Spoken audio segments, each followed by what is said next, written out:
Everyone good morning. তো চলো আজকের দিনটা শুরু করা যাক। আজকের দিনটা হয়েছে মাসির বাড়িতে শুরু হইব, কারণ এখন অনেকটাই সকাল, আর এত সকালে এতটা রৌদ্র উঠছে, মানে ঘরে থাকারই মানে অবস্থা খারাপ হয়ে যেতেছে। তার কারণ মানে আলোটা যে সময় মানে রৌদ্র আলো যে সময় চোখে পড়তেছে, চোখে এফেক্ট পড়তেছে, এমন একটা অবস্থা। তো চলো যাই, কাছে তো আসি মাসির বাড়ি। তো মাসি কি টিফিন করছে, টিফিন খাই আর তোমরা লোক সবটা শেয়ার করো।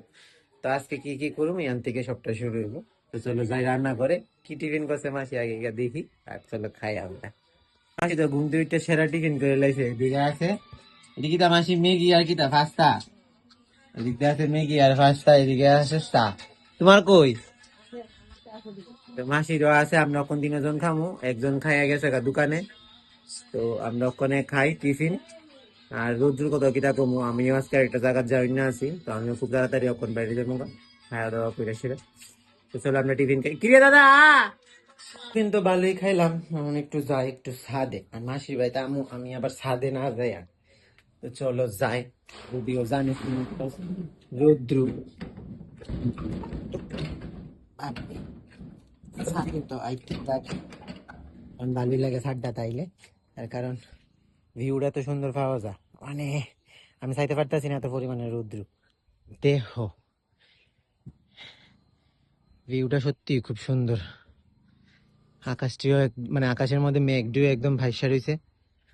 আর রৌদ্রটাও আছে। আর ওই ধন্য মাসির বাড়িতে মানে সবসময় তো আমরা আই, আর এমন সিজনে আই একটাই কারণ, এটা হচ্ছে আমরা গাছের মধ্যে দুনিয়ার আমরা ঝুল্লা রয়েছে।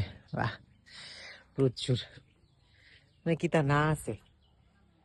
বড়ই খালি শেষ হয়েছে, আবার এদের বড়ই গাছে বড়ই ফুল আয় বসছে।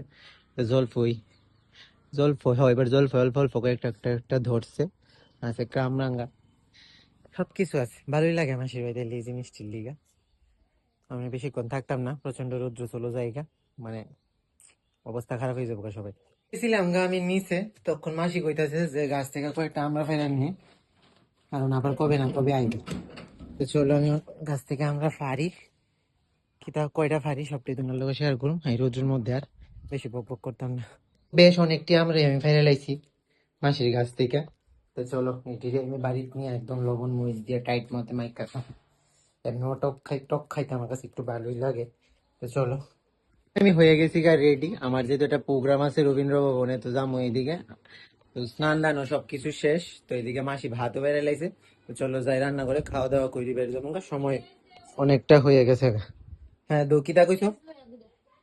এদিকে মাসি রাঁধছে ফ্রাইড রাইস আর ডিম তরকারি আর কার করে ও সচ্ছল লেভেলের খানাটা তো ধুমধাম হইব।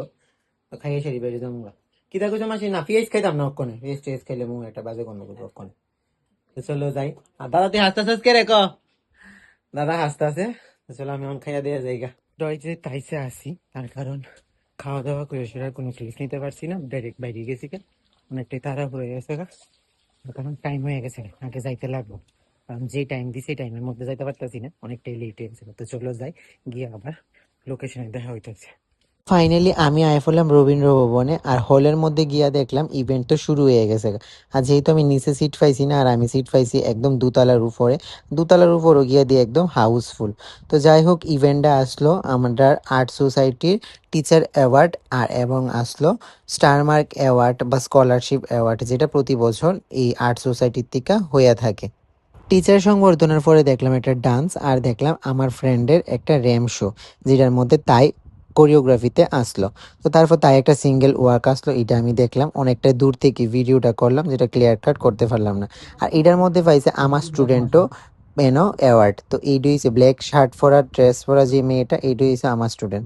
তো এদিকে আমার সবার স্টুডেন্টের অ্যাওয়ার্ড নেওয়ার পরে তখন আমরা বাইরে সবাই কথোপকথন করতে আসি, আর তার মধ্যে আমার যে ফ্রেন্ডটা ওয়াকে আসলো, তো তাই লোকে ফাইনালি দেখা করলাম। আর তখন আমি ধীরে সুস্থে বাড়ির পথে রওনা দিলাম। তো ভিডিও কেমন লাগলো জানাই আমারে কমেন্টে। টাটা।